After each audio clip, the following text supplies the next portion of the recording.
मलिनिया कखनी तू एले गेलो मैया ले जे अरहुल। मामा जी नाना जी अगर हारमोनियम कहीं रखते थे या कुछ भी तो हम भी जाके अकेले में बजाना कोशिश करते थे। हम सबसे पहला गाना जो है आपका एल्बम में कौन सा रिलीज हुआ था जिससे आपको पहचान मिली? एल्बम का नाम था मलिनिया अरहुल लव यहाँ जी। तो बहुत बजा था वो गाना। नमस्कार, मैं संतोष कुमार और आप देख रहे हैं नेशनल न्यूज हंट। अभी हमारे बीच बातचीत करने के लिए मौजूद हैं, आप देख सकते हैं चेहरा जाना पहचाना चेहरा है, किसी परिचय के मोहताज नहीं है। आपको बता दूं कि बिहार के सुपर यानी कि बिहार के पावर स्टार मैथिली गायक धर्मेंद्र निर्मलिया जी नाम काफ़ी है, तो प्रसिद्ध यानी कि गायक हैं मिथिलांचल के। खास तौर पे आपको बता दूं कि मैथिली भाषी देश के किसी भी कोने में अगर रहते हैं तो इनका गाना ज़रूर सुनते हैं। खास तौर पर शादी विवाह में जब डीजे पर जो गाना चलता है तो यानी कि तमाम शादी विवाह चाहे डीजे पर इनका गाना जो है ज़रूर जो है लोग और ख़ासकर युवा सुनते हैं और झूमते नाचते गाते हैं। और हर वर्ष 2, 4, 5 गाना जो है शादी फेस्टिवल सीजन में सुपर हिट होते हैं। तो और एक जानकारी और दे दूं कि इनका जो स्टूडियो है माँ गायत्री स्टूडियो, उस चैनल का 2 मिलियन सब्सक्राइबर हो चुका है। इस खुशी में केक काट कर जश्न भी मनाया गया और तमाम जो इस स्टूडियो के जरिए जो गायक है या जो भी टीम है सभी को सम्मानित की गई है। तो सबसे पहले नेशनल न्यूज हंट चैनल पर आपका स्वागत है। नमस्कार, प्रणाम सब गोटे के जते भी नेशनल न्यूज देखनहार छी और संगे संगे अहूँ के बहुत बहुत धन्यवाद जे हमरा तक जुड़े के मतलब एकटा ई माध्यम छे।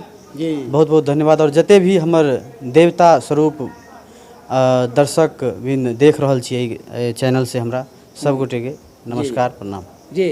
तो आप ये थोड़ा सा बताइए, शुरुआत आपका संगीत का कब से शुरुआत हुई? गायन का जो है शुरुआत कैसे, क्या पहले से आप ट्रेनिंग ले रखे थे या क्या क्या थोड़ा सा बताइए शुरुआती स्टार्टिंग। किसी भी मैथिली में कोई भी कलाकार हो, भोजपुरी का भी, तो उनका शौक़ शुरू से बचपन से ही रहता है जो इस लाइन में हमको जाना है, इस लाइन में जाना है। जो इंटरेस्ट मतलब शुरू से रहना चाहिए जी। मुझे भी सर बहुत पहले से इंटरेस्ट था बचपन से ही।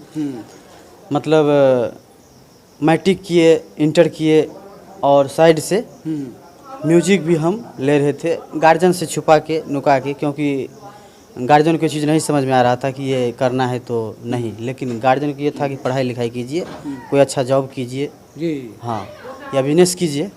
लेकिन मेरा शुरू से यही सोच था कि मैं इसी लाइन में आऊँ, मैं एक गायक बनूँ, मैं एक आर्टिस्ट बनूँ।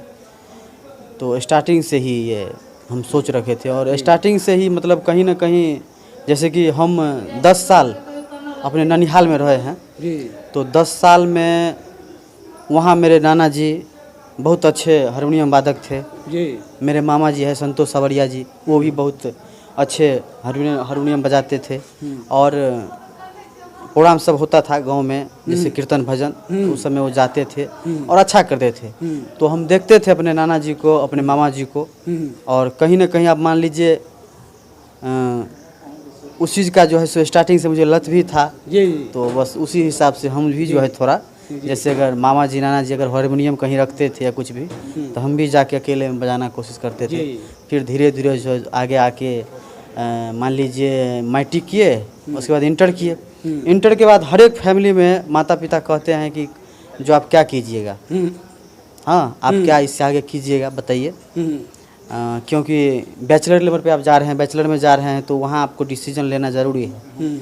हम बताए कि हम जो है सो मेरा शौक़ है कि मैं गायक बनूं, हाँ, और गीत गाऊं या फिर एल्बम में, फिल्म में काम करूं जी। तो बोले गार्जियन नहीं, ये सही नहीं है, इसका कहीं से भी हम नहीं देंगे, जो इसका कोनो जगह नहीं हम देख रहे हैं। मुझे कुछ शौक़ था, मैं अच्छा गाता हूँ, ये भी हम कभी सुनाए नहीं थे किसी को, तो वो लोग भी मतलब इसे नाखुश थे कि ये नहीं करना है। वो बोले कि आप जो है इससे अच्छा होगा कोई जॉब कीजिए या फिर आप मेडिकल लाइन में जाइए या फिर जी जो है सो बीटेक कीजिए, इंजीनियर बनिए या कुछ। फिर हमारे पापा जी हमको ज़बरदस्ती जो है सो बीटेक में एडमिशन करवाने का पूरा प्लान ठान लिए कि नहीं ये करना है, आप जाके बीटेक कीजिए। भोपाल में उस टाइम से बहुत लड़का सब जाता था, हमारे संगी सब बहुत गए हैं, मुझे भी सब रखा गया कि आप भी जाके वहाँ एक कॉलेज में एडमिशन ले लीजिए। फिर हम बोले कि नहीं, अब मान लीजिए मुझे इंटरेस्ट नहीं है, आप मतलब 3 लाख 4 लाख रुपया हम पे वेस्ट कर दीजिएगा। और 3-4 लाख रुपया उस टाइम गार्जियन के लिए बहुत बड़ी बात थी। घर में मान लीजिए मेरे पापा जी किसाने हैं और हम लोग कहाँ से 3-4 लाख रुपया इकट्ठा करेंगे। अगर 3-4 लाख इकट्ठा एक किसान के पास है भी, अगर वो मुझ में लगा दिया जाए तो फिर उसका तो हम देख नहीं रहे हैं। बिल्कुल। तो ये हम शुरू से ही सोचे कि नहीं, अगर हम ये वेस्ट भी कर देते हैं, कल मेरा इंटरेस्ट नहीं होगा तो फिर वो पैसा तो नहीं हम दे पाएंगे मेरे पापा जी को। फिर हम वहाँ से बोले कि नहीं, आप हमको ये मत कराइए, हमको जनरल कंपटीशन का तैयारी करने दीजिए, तो कहीं हमको रख दीजिए। तो फिर हमको दरभंगा रख दिए। दरभंगा हम गए, दरभंगा में वहाँ स्टार्ट किए। हाँ, पोल साइंस से बीए में एडमिशन भी ले लिए मिथिला यूनिवर्सिटी से, और संग संग जनरल कंपटीशन का तैयारी किए। उसके बाद फिर आगे ये संगीत लाइन में। जी, तो संगीत लाइन में कितने वर्षों से हैं आप? अभी तो समझिए कि जैसे कि इंटर के बाद, जैसे 14 में 15 में मेरा इंटर क्लियर हुआ था, उसके बाद मतलब एल्बम लाइन में मतलब उस बार आ गए हम। 14 सबसे पहला गाना जो है आपका एल्बम में कौन सा रिलीज हुआ था जिससे आपको पहचान मिली? पहले जो है सो हम भक्ति गाना गाए थे, भगवती का, क्योंकि हमारे यहाँ कोई भी चाहे अशुभ या शुभ कोई भी काम होता है तो पहले लोग अपने ईश्वर जो भी है अपना देवता पितर उसी को याद करते हैं लोग। जी बिल्कुल। तो हम सोचे पहले अपने भगवती को उस चीज़ को याद किया जाए। तो हम बना दीजिए तो अच्छा है। तो हम उसमें 5 पहले एल्बम होता था, जो इस एल्बम में 5 या 6 गाना डालना है, तो 6 गाना हम किए थे, जिसमें एल्बम का नाम था मलिनिया अरहुल लव यहाँ। जी। तो बहुत बजा था वो गाना, वो कहीं उसका मतलब रिलीज नहीं हुआ था, वो ना यूट्यूब था उस टाइम में ना कुछ था। आपको डाउनलोडिंग सेंटर पे जाके MP3 देना होगा। जो भाई साहब ये मेरा गाना है, आपको अच्छा लगे तो इसको आगे शेयर कीजिए फ़ोन में। जी जी। आप अभी मतलब 4-5 साल से ना ये सब यूट्यूब आ गया है, सोशल मीडिया ज़्यादा वायरल। पहले उसी तरह से गाए थे उनको और सिस्टम पे जा के दिए थे। जी, थोड़ा सा गुनगुना दीजिए। ऐसे गाना था, मलिनिया कखनी तू एला, मलिनिया कखनी तू एला, गेलो लमैया ले जे अरहुल, ओ अरहुल की केला, गेलो लमैया ले जे अरहुल, ओ अरहुल की केला।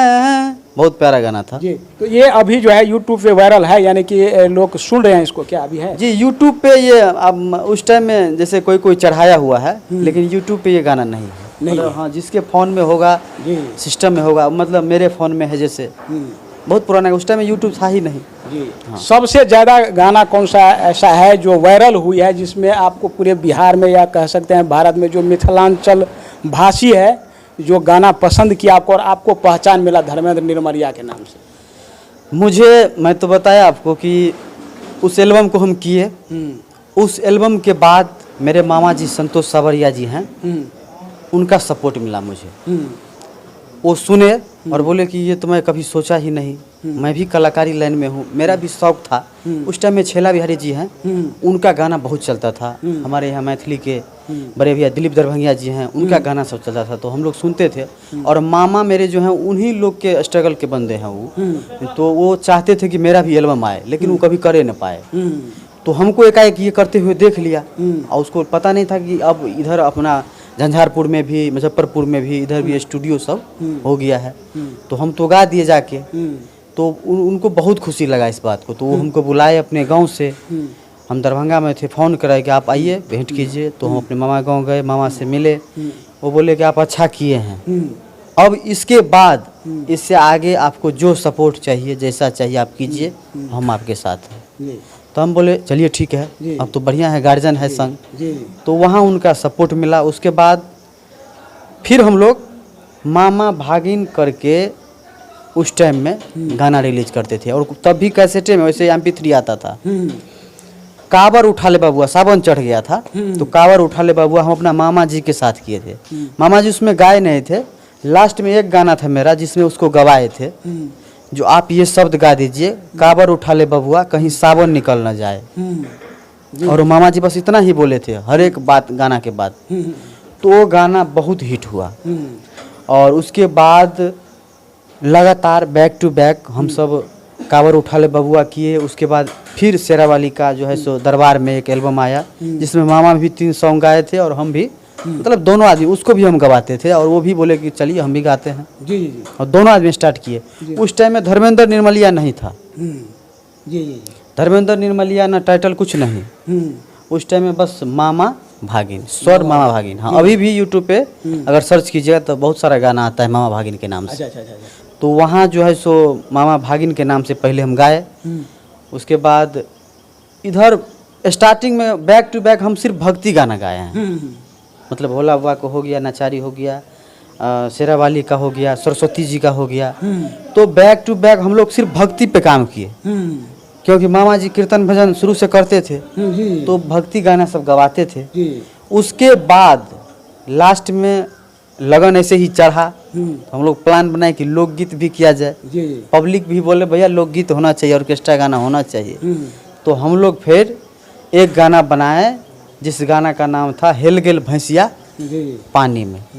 बहुत कॉमेडी का भाव था उसमें। जैसे हम आजकल जो कलयुग है, जो युग है, जो ज़माना है, उस हिसाब से अगर कोई लड़की चल रही है और उसको हम बता रहे हैं मामा जी को और मामा जी बोल रहे हैं मुझे, तो उसी चीज़ को हम बहुत अच्छा से हम लोग दोनों गाए थे। उसमें भी 7-8 गो गाना था। तो वहाँ से हेल गेल भैंसिया पानी में वो गाना मेरा मतलब ज़्यादा मतलब मामा भागिन के नाम से प्रसिद्ध हो गया। प्रसिद्ध हुआ जी जी। तो अच्छा आप हाँ बताइए। तो ये प्रसिद्ध होने के बाद अच्छा चला। उसके बाद हम लोग फिर एक और गाना गाए साथ में ही, छोड़ा के छोड़ी ठेक लेके। जैसे कि मुझे किसी लड़की से प्यार हो गया है, हाँ, और हम अपने मामा जी को बोल रहे हैं, जैसे गाना ऐसे था, प्यार तो हमारा से शादी दोसर से क लेलकै, प्यार तो हमारा से शादी दोसर से क लेलकै। तो मामा जी हमारे बोलते थे चुटकी लेके, छौड़ा के छौरी ठेक लेलकै, छौड़ा के छौरी ठेक लेलकै। बहुत मतलब मशहूर हुआ था। मशहूर हुआ था और मामा भागिन को पसंद भी किया गया था। जो मतलब इस तरह से मतलब दोनों आदमी। तो उसके बाद वो गाए। उसके बाद फिर बहुत खर्चा हो गया हम लोग में इतने दिन में। मान लीजिए कि इतना एल्बम किए तो मामा जी का भी बहुत सारा खर्च हुआ, मेरा भी बहुत खर्च हुआ। गार्जियन से लेते थे, गार्जियन भी सपोर्ट में आ गए कि चलो मामा जी है तो तुम सही करोगे, गलत नहीं करोगे, तो सपोर्ट किए। तो पैसा हम लोग बहुत वेस्ट कर दिए थे और कहीं से इनकम नहीं था। सिर्फ प्रसिद्ध होना है, लोग ओह आप अच्छे गायक हैं, वाह धर्मेंद्र जी, मामा भागिन, मतलब वाहवाही मिलता था सिर्फ, उसी से हम लोग खुश होते थे, लेकिन इनकम तो नहीं था। अब हम लोग एक नॉर्मल परिवार से आते हैं, गरीब परिवार से आते हैं। कोई मतलब ऐसा नहीं है कि हम लोग धनी हैं, अमीर हैं। उस फैमिली से अगर आते हैं तो उसका गार्जियन का ये भी बनता है कि आप जो वेस्ट कर रहे हैं तो फिर पैसा कब होगा, कब कमाइएगा आप। और साथ साथ मेरा ग्रेजुएशन, जैसे कि मेरा ये ग्रेजुएशन जो था बीए भी क्लियर होते जा रहा था। तो हम लोग जो है सो फिर ये दिमाग लगाया कि पैसा कैसे होगा। अगर मान लीजिए स्टूडियो वाला 3000 रुपया ऐसे ही हमसे एक गाने का लेगा, 2500 रुपया लेता था, तो फिर कब तक देंगे हम। उसके बाद हम और मेरे मामा जी संतोष सावरिया जी यहाँ से लेके पूर्णिया से लेके बेगूसराय, सहरसा, खगड़िया, मतलब जितना भी उधर जिला है, सुपौल और इधर दरभंगा ले लीजिए, सीतामढ़ी ले लीजिए, यहाँ तक हम लोग अपने बैग से, मामा जी का एक स्प्लेंडर बैग था, उस पर बैठ के पोस्टर और MP3 लेके जाते थे। जो ये गाना आप लोग सुनिए और लोगों को पढ़िए, जो मतलब नया एल्बम है। दूर दूर जाते थे तो उसमें भी खर्च पड़ता था, ठीक एकदम हाँ पड़ता था। लेकिन हमारे सिर्फ मैथिली में मधुबनी, दरभंगा, कहीं कहीं 1-2 जिले में बस जाना, तो वहाँ से तो उतना ज़्यादा नहीं हुए पॉपुलर हम, लेकिन हम चाह रहे थे कि पूरा दुनिया जाने। और ये अभी कुछ नहीं हुआ है, अभी तो सीख ही रहे हैं ना, अभी गला फूटा है अभी सही से, ना सही से आलाप ले रहे हैं, ना कुछ भी। कलाकारी लाइन आप कतवो कर लीजिए, और आप भी ये भी जो कर रहे हैं न्यूज भी, तो ये आप जब भी करते होंगे, जितना दिल से सही कीजिएगा, बात, अनुभव बिल्कुल, होगा आपको बिल्कुल, बिल्कुल। कि कितना बेटर किया जाए, जी, कितना अच्छा एकदम, किया एकदम, जाए। एकदम, एकदम। उसी हिसाब से हम लोग अनुभव भी पा रहे थे। साथ में उसके बाद वहाँ से हम लोग सारे स्टूडियो को छोड़ के मामा जी मधेपुर गाना देने आते थे। संजय कुमार हैं जो अभी माँ गायत्री के मालिक हैं। मालिक है, जी, संचालक, जी। हाँ, वो उस टाइम में वो संतोष सावरिया जी का मित्र था। बहुत अच्छे मित्र थे, क्योंकि वो भी तब तक फ़ोन, उसका मोबाइल दुकान था और ये क्या बोलते हैं डाउनलोडिंग सेंटर का दुकान था उसका, और बहुत ज़्यादा पॉपुलर था दरभंगा में। तो वहाँ आते थे, हम भी उनके साथ आए। एक ऐसे ही जो है ना डिसाइड में हम लोग, मामा जी बोले मतलब संजय जी, मतलब ये स्टूडियो खोलने में कितना खर्च पड़ेगा? तो संजय मामा बोले कि खर्च क्या है, आप कीजिएगा तो कीजिए। तो बोले कि देखिए आप मान लीजिए 3 लाख 4 लाख रुपया हम लोग तो ऐसे ही खर्चा कर ही दिए हैं। आप अगर आपको तो आता है, उस टाइम में संजय मामा जी जो है वो ट्रैक काटते थे, मतलब इसको नॉलेज था थोड़ा बहुत। बहुत दूर दूर से, जैसे कि उस टाइम में जितने भी गाने वाले सब कलाकार, जितने बड़े सिंगर भी थे, तो उनको देते थे मिक्स करके। डीजे संजय ये करके पहले चलता था उनका बहुत सारा। तो उसके बाद हम आए यहाँ, तो ये लोग डिसाइड किए कि स्टूडियो खोला जाए। फिर ये संतोष माँ ये मिल के दोनों आदमी स्टूडियो खोले। हमको बोला कि आप क्या कीजिएगा? हम बोले देखिए हमको गाना है, हाँ आप कीजिए, आप लोग, हम साथ हैं, आप जहाँ हैं तो हम हैं। ये लोग किए, इसीलिए अभी भी बड़े चैनल जो है, बड़ा वाला चैनल जो जिसका अभी केक काटे हैं हम लोग, उसका जो है सो देखिएगा माँ गायत्री स्टूडियो सावरिया म्यूजिक। तो वो संतोष सावरिया मेरे मामा जी का नाम था, वो सावरिया उसी की वजह से आया है वहाँ पे।